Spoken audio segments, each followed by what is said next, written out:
কি গো, বলি বেলা তো অনেক হলো, উঠবে তো নাকি? কাল সারা রাত যে ধকল গেছে, তাই একটু বেশি ঘুমিয়ে পড়েছিলাম। বলি ধকল আবার কি? দিব্যি তো ঘুমাচ্ছিলে।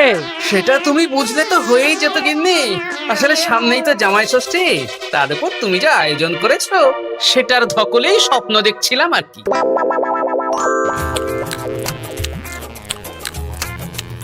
জমানো দই জমজমাট খাবার, দারুণ হয়েছে রান্না। জমজমাট জামাই ষষ্ঠী, শুরু হবে আমার কান্না। হাসির রাজা, জ্ঞানের রাজা, রসিক রাজা।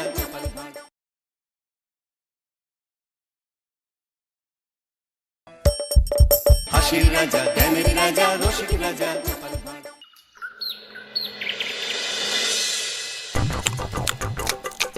এবারে আমের ফলন বেশ ভালোই হয়েছে। এবারে শাশুড়ি মায়ের জন্য কিছু না নিয়ে কেজি 5 আম নিয়ে যাব। মানে কেন? কেন মানে?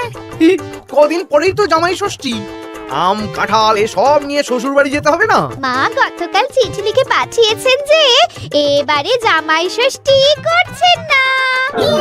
কেন? কারণ আমার মা তোমাকে জামাই বলে মানতে পারছেন না। তুমি সারা বছর এত অপকর্ম করে বেড়াও, তাই আর কি। কি? শাশুড়ি মা আমাকে এভাবে অপমান করলেন? আমি এই রাজ্যের মন্ত্রী।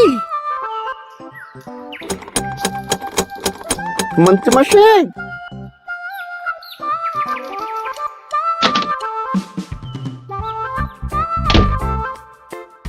মন্ত্রীমশাই, কানাখুশি খবর পেলাম গোপাল এবার ওর জামাইকে গলদা চিংড়ি ইলিশ মাছ দুটোই খাবেন। বলিস কি রে? গোপালের বাড়িতে জামাই ষষ্ঠীতে হই হুল্লোড় হবে, খাওয়া দাওয়া হবে, আর আমি সেদিন বাড়িতে বসে আঙ্গুল কামড়াবো। ইস! তাহলে গোপালের হই হুল্লোড় ভেস্তে দি। ঠিক বলেছিস।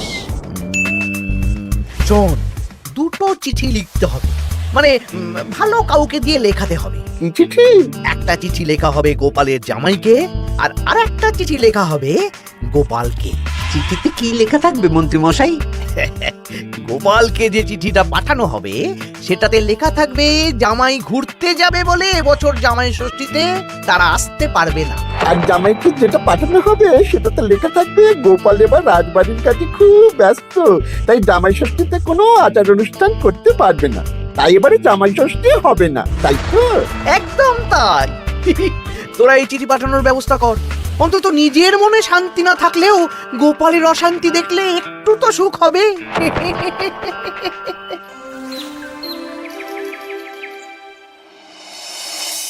আমরা জামাই ষষ্ঠীতে আসতে পারবো না। বলি কার চিঠি পড়ছো গো? আমাদের জামাই লিখে পাঠিয়েছে গো, এবারে ওরা আসতে পারবে না। ওরা নাকি বাইরে কোথায় ঘুরতে যাচ্ছে। বলো কি? সারা বছর একটা দিন একটু জামাই আদর করার সুযোগ পাই, এবারে সেটা হবে না? আমিও তো তাই ভাবছি গিন্নি, জামাই বাবা জীবন ঘুরতে যাওয়ার আর সময় পেল না। আমার মনটা খুব খারাপ লাগছে গো। আমি কিভাবে জামাই আদর করবো গো?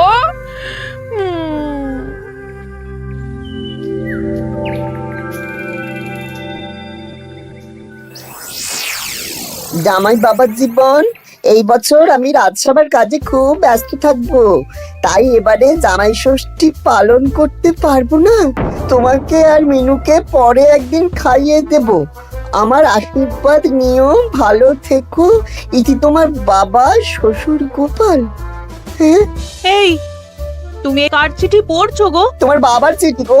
কি লিখেছে গো চিঠিতে? এবারে জামাই ষষ্ঠী হবে না, আমার খাওয়াও হবে না। হ্যাঁ নয় হ্যাঁ, দূর দূর, ভালো লাগে না।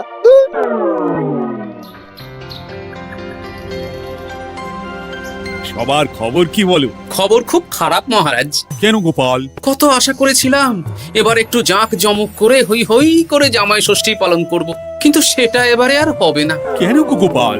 তোমার কাজে কে আবার বাধা দিল? জামাইকে ডাকো, খাওয়াও, সেদিন রাজসভা ছুটি থাকবে, কোনো চিন্তা নেই। যদি জামাই না আসে তাহলে জামাই ষষ্ঠী কি করে হবে মহারাজ? হ্যাঁ, জামাই ছাড়া জামাই ষষ্ঠী? না না না, তা কি করে হবে? আমি বিয়েই করিনি, তাই আমার এই জামাই ষষ্ঠী সপ্তমী কিছুই নেই। আমার শ্বশুর বাড়ি এত দূরে মহারাজ যে কি বলবো। আমি এবারে যাব না। ওই শ্বশুর বাড়ি যাওয়া আর যুদ্ধ করতে যাওয়া আমার কাছে একই ব্যাপার। ও তা মন্ত্রী, তোমার কি খবর? আমি এখনো কিচ্ছু ভাবিনি। জামাই ষষ্ঠী এখন কদিন দেরি আছে তো, তাই আর কি। বেশ বেশ, ঠিক আছে। আমারও ছুটি চাই মহারাজ। বেশ বেশ, শুধু তোমার কেন, জামাই ষষ্ঠী উপলক্ষে রাজসভা সবার জামাই ষষ্ঠীর আগের দিন থেকে জামাই ষষ্ঠীর পরের দিন পর্যন্ত ছুটি থাকবে। এ খুশি তো? খুব খুশি।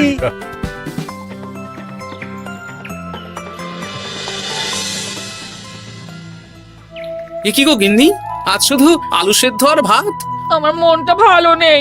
তোমার ইচ্ছে হলে তুমি নিজে রান্না করে খাওগে যাও। তা তোমার আবার কি হলো? কি হলে তুমি জানো না বুঝি? আমাদের জামাই আসবে না। প্রত্যেক বছর উপোস করে থাকি, জামাই বাবা জীবনকে খাওয়ায়। জামাইকে খাওয়ানো কত কত পুণ্যের কাজ।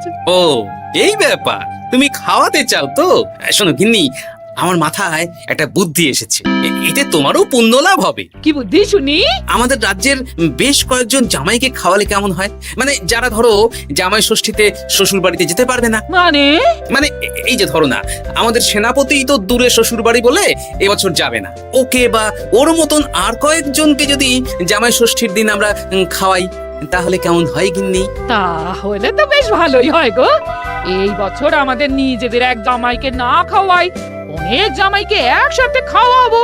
হ্যাঁ বেশ, তাহলে তুমি গ্রামে কয়েকজন জামাই খোঁজো। ঠিক আছে গো, ঠিক আছে। আমি আজ বিকেলে দেখছি।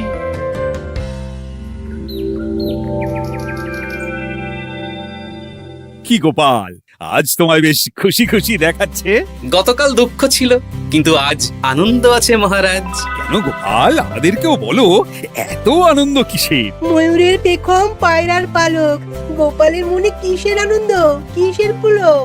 আমি ভেবেছি এই বছর জামাই ষষ্ঠীতে একটা না, অনেক কটা জামাইকে আমার বাড়িতে খাওয়াবো। এ কি গোপাল, আমরা যতদূর জানি তোমার তো একটাই মেয়ে আর একটাই জামাই, তাহলে অনেক কটা জামাইকে কি করে খাওয়াবে শুনি? এই তো যারা ধরুন কোনো কারণে শ্বশুর বাড়ি যেতে পারবে না, তাদেরকে নিমন্ত্রণ করে খাওয়াবো। আর আমার গিন্নি ভালো মন্দ রান্না করবে। হ্যাঁ সেনাপতি, তুমি তো এবছর শ্বশুর বাড়ি যেতে পারবে না, তাই এক কাজ করো, জামাই ষষ্ঠীর দিন দুপুরবেলা আমার বাড়িতে তোমার গিন্নিকে নিয়ে চলে এসো। দুপুরবেলা তোমাদের দুজনের নিমন্ত্রণ রইল। হ্যাঁ সত্যি? হ্যাঁ গো সেনাপতি, সত্যি। কি মজা! হ্যাঁ, আমার গিন্নিটারও মন খারাপ ছিল, আর কিছু বলবে না। বেটা গোপাল কিছু না কিছু একটা উপায় বের করে ফেলবে। আমার একটাও পরিকল্পনা সফল হয় না। দূর দূর। তা গোপাল, কতজনের আয়োজন করছো তুমি? এখনো হিসেব করিনি মহারাজ, সে যা হবে দেখা যাবে। আমার গিন্নি যেমন রান্না করতে ভালোবাসে, তেমন খাওয়াতেও ভালোবাসে। খাওয়াও খাওয়াও, প্রাণ ভরে খাওয়াও।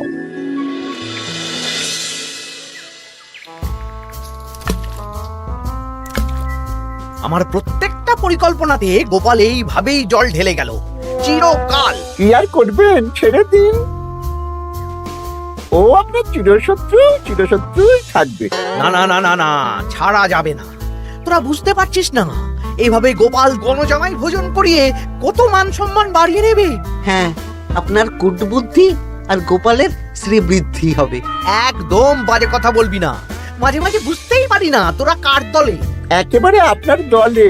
আমাদের উপরে খাপ্পা হবেন না, আমরা গোপালকেই ধাপ্পা দেব। বেশ বেশ, শোন তাহলে, গোপাল যখন এত লোকজনকে খাওয়াবে, তখন নিশ্চয়ই বাজার দোকান ভালোই করবে। হ্যাঁ, তা তো করবেই। গোপাল তো আর নিজের ঘরের ভিতরে চাষ করেন না, সবই বাজার দোকান থেকেই কিনতে হবে।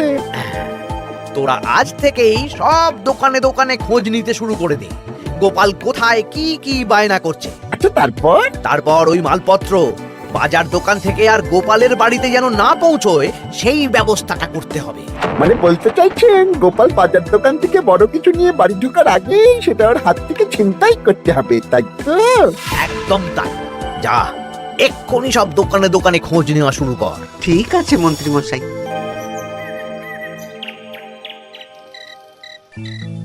কাকু, আমাকে 5টা ডিম দেবেন তো? দিচ্ছি, এই নগেন, একটু অপেক্ষা করতে হবে। আরে আমি একটা কথা জিজ্ঞাসা করতে এসেছি। কি কথা? বলছি গোপাল কি বড় কিছু বায়না করে গেছে বা ফর্দ দিয়ে গেছে?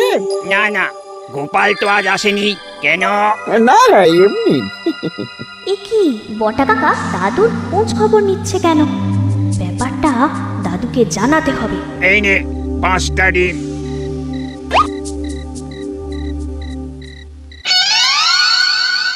বাসমতি চাল 5 কিলো, মুগ ডাল 3 কিলো। একটু পায়েসও তো বানাবো। গোবিন্দভোগ চালটা লিখেছো তো? এই তো লিখছি। হ্যাঁ, গোবিন্দভোগ চাল 2 কিলো। দাদু দাদু, তোমরা কি বাড়িতে কোনো অনুষ্ঠান করছো? হ্যাঁ, তা তোকে কে বললো রে? পুটির বাবা মাও তো আসবে গো জামাই ভোজনে। ও বাড়িতেই হয়তো জেনেছে। বাড়িতে না, মুদি কাকার দোকানে। বটা কাকা একটু আগে মুদি কাকাকে জিজ্ঞেস করছিল গোপাল দাদু কোনো বায়না করেছে নাকি। বটা জিজ্ঞেস করছিল? আমি যতদূর জানি বটা তো অবিবাহিত। তাহলে জামাই ষষ্ঠীর ভোজের ব্যাপারে ওরা তো কিসের চিন্তা? হ্যাঁ, হয়তো গ্রাম থেকে তো পুটির মা, বাবা আর ভোলার বউ আসবে বলেছে। ওদিকে সেনাপতি। তাহলে এই পুটি, বলো দাদু। ওই বটা তো আমাদের মন্ত্রী মশাইয়ের ডান হাত। তুই আর তোর বন্ধুরা মিলে ওদের উপর একটু নজর রাখতো। কোনো সন্দেহজনক কিছু জানতে পারলেই আমাকে বলবি। আচ্ছা দাদু, আমি এই ডিমগুলো বাড়িতে রেখেই বেরিয়ে পড়ছি। কিন্তু খুব সাবধানে, ব্যাপারটা খুব গোপনে। আচ্ছা। আমার আয়োজন নিয়ে এত কৌতূহল কিসের? এই পুটি, সেই কখন থেকে এই ঝোপের আড়ালে এই মশার কামড় খাচ্ছি। চুপ চুপ, ওই তো ওরা মন্ত্রী মশাইয়ের বাড়িতে ঢুকছে। চল তাহলে জানলার ফাঁক দিয়ে শুনি। কিরে, কোনো খবর পেলি? না মন্ত্রীমশাই, এখনো অব্দি গোপাল কোনো দোকানে মালপত্রের বায়না করেনি। মনে হচ্ছে এখন ফর্দ বানাতেই ব্যস্ত। ওই ফর্দের একটা জিনিসও গোপালের ঘরে যেন না ঢোকে। সব ভেস্তে দিতে হবে, বুঝলি? সব ভেস্তে দিতে হবে। তোরা সব সময় নজর রাখ গোপালের উপর। সে তো রাখছি মন্ত্রীমশাই। গোপাল কোন দোকান থেকে একটু বেশি মাল কিনলেই হাওয়া করে দিবি। এ নিয়ে আপনি কোনো চিন্তা করবেন না। দেখলেন তো গোপাল আর গোপালের জামাইকে এমন চিঠি পাঠালাম, বেটারা দুদিকেই বোকা হয়ে গেল। চিঠি পড়ে গোপাল ভাবছে জামাই আসবে না, আর জামাই ভাবছে আয়োজন হবে না। কেউ বুঝতে পারলো না যে চিঠিটা আপনি পাঠিয়েছেন। এইরকম ভাবেই এবারেও সূক্ষ্ম কাজ করতে হবে।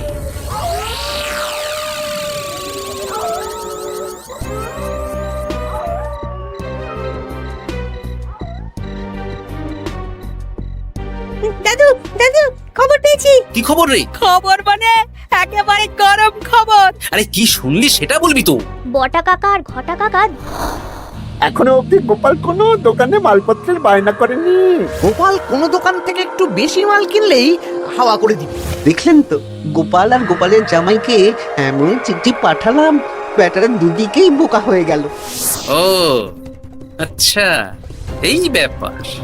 তার মানে মন্ত্রী মশাই আমাকে টুপি পরিয়েছেন। সাবাস বাচ্চারা, সাবাস। তাহলে আমাদের এবার দাদু খাওয়াবে তো? নিশ্চয়ই। জামাই ষষ্ঠীর দিন তোরা সবাই আমাদের বাড়িতে দুপুরবেলা খাবি। আর কিছু কাজ করতে হবে, বুঝলি? কি কাজ? বলো দাদু, বলো। আমি যে বড় ফর্দ বানিয়েছি সেটা অনুযায়ী একসাথে আনা যাবে না, অল্প অল্প করে তোরা নিয়ে আসবি। আমিও আনবো। বুঝে গেছি দাদু, তাহলে কেউ সন্দেহই করতে পারবে না। একদম তাই। এবার দেখি কাউকে একটা পাঠিয়ে জামাইকে নিয়ে আসতে হবে। হয়তো জামাই আমাকে ভুল বুঝেছে।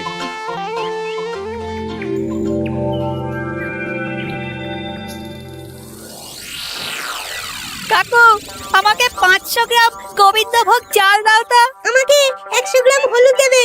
আমাকে 50 জিরে। দিচ্ছি।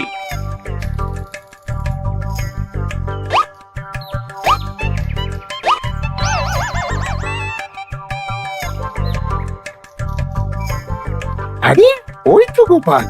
ভাইয়া, আমাকে 200 গ্রাম সর্ষের তেল দাও তো। দিচ্ছি গোপাল দাদা, দিচ্ছি।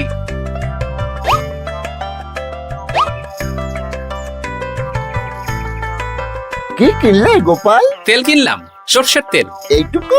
ওই আমাদের কর্তা গিন্নি দুজনের সংসার, এইটুকু তেলেই দুজনের চলে যাবে। তো লাগবে? না আমি তেল নিয়ে কি করব? তাহলে জিজ্ঞেস করছিস কেন? এমনি।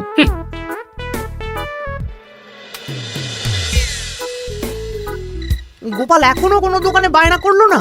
না শুধু একবার 200 গ্রাম সর্ষের তেল কিনলো, আর বিকেলে 250 গ্রাম গোবিন্দভোগ চাল। যাব বাবা, এই জামাই ষষ্ঠী তো চলে এলো, তাহলে কেনাকাটা কবে করবি? সেটাই তো বুঝতে পারছি না। আমি তো বাজারের দিকে নজর রাখছিলাম, দেখি গোপাল মাত্র 1 কেজি আলু আর 500 গ্রাম পেঁয়াজ নিয়ে বাড়ি চলে গেল। এই তো মহা মুশকিল হলো। আহা, তোরা 2-3 দিন পর একবার গোপালের বাড়িতে নজর দিস তো। ঠিক আছে।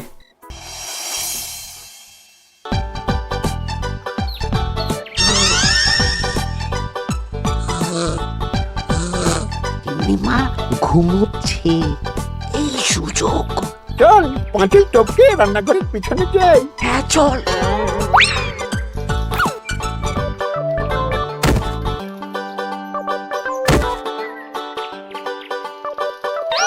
ঘটা গোপালের রান্নাঘরে দেখ, এ তো ভরপুর জিনিস, ফল, মুদিখানা, কাঁচা সবজি সব ঝুড়ি ঝুড়ি। তাই তো, চল চল চল। বলিস কি, গোপাল এত জিনিস কি করে আনলো? সেটাই তো বুঝতে পারছি না। এ কি আমার ওপর দিয়ে বেরিয়ে গেল? শোন, মাছ, মাংস আর দই মিষ্টি তো দিনের দিন কিনতেই হবে, ওগুলো যেন গোপালের বাড়িতে না পৌঁছায়। ওটা আমরা দেখে নিচ্ছি। একদম বিড়ালের মতন ওত পেতে বসে থাকবো, সুযোগ পেলেই ছো মারবো। বিড়াল না, বাঘ হতে হবে।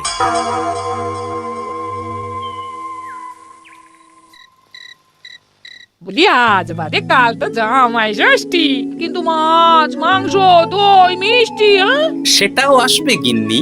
তার জন্য সুরক্ষার বন্দোবস্ত করেছি সেনাপতি আর 2 জন প্রহরীকে দিয়ে।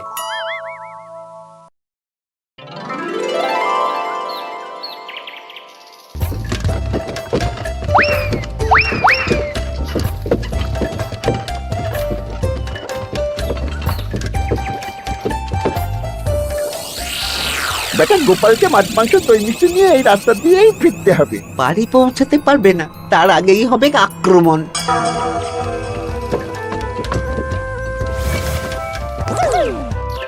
এই গাড়ি থামাও, গাড়ি থামাও। কি হলো গো? ও গোপাল দাদা, সামনে ডাকাত। 7 সকালে ডাকাত? মনে হয় খুব বোকা ডাকাত। এই গাড়িতে যা যা আছে এক্ষুনি সব আমাদের দিয়ে দাও। নইলে খ্যাচাং ফু। গলাটা তো বটা ঘটা। কিরে, তোরা মুখে কাপড় চাপা দিয়ে ডাকাতির অনুশীলন করছিস? বাজে কথা না বললে মাছ মাংস দই মিষ্টি আমাদের হাতে তুলে দাও গোপাল, নইলে। নইলে কি? হ্যাঁ, তার আগে যে অন্য মজা আছে। কি মজা? কিরে, তাল পাতা সেপাই হয়ে ডাকাতি করছিস? এই সেরেছে সেনাপতি। চল বেটা, আজ তোদের জবাই হবে। ওরে বাবা রে, আমাদের ছেড়ে দাও। সেনাপতি, এক কাজ কর, ওদের আমাদের সাথে নিয়ে চলো। বাড়িতে কাজের লোকের অভাব আছে কিনা। সেটাই ভালো হবে, চলো চলো।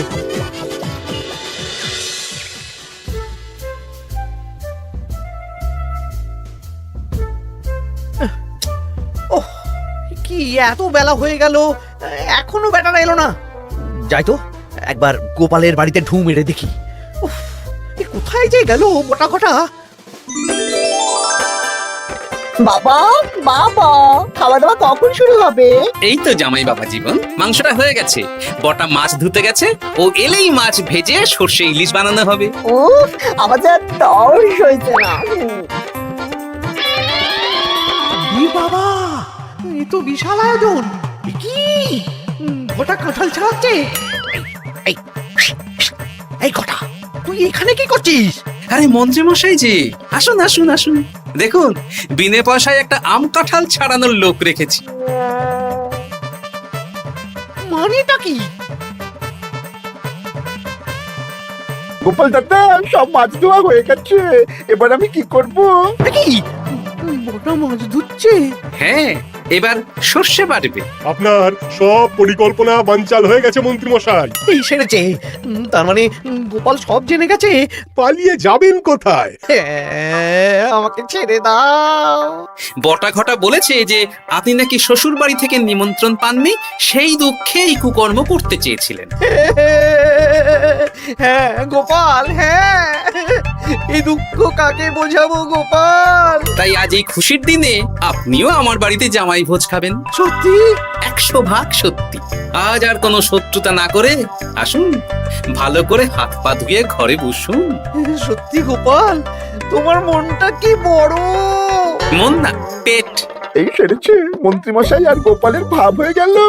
তাহলে আমরা এবার থেকে কার হয়ে কাজ করব? আমাদের বাড়িতে সকালে বাসন মাজবি আর রাতে ওনার বাড়িতে। হ্যাঁ, জয় গোপাল বাবা শ্বশুরের জয়। শুভ জামাই ষষ্ঠী।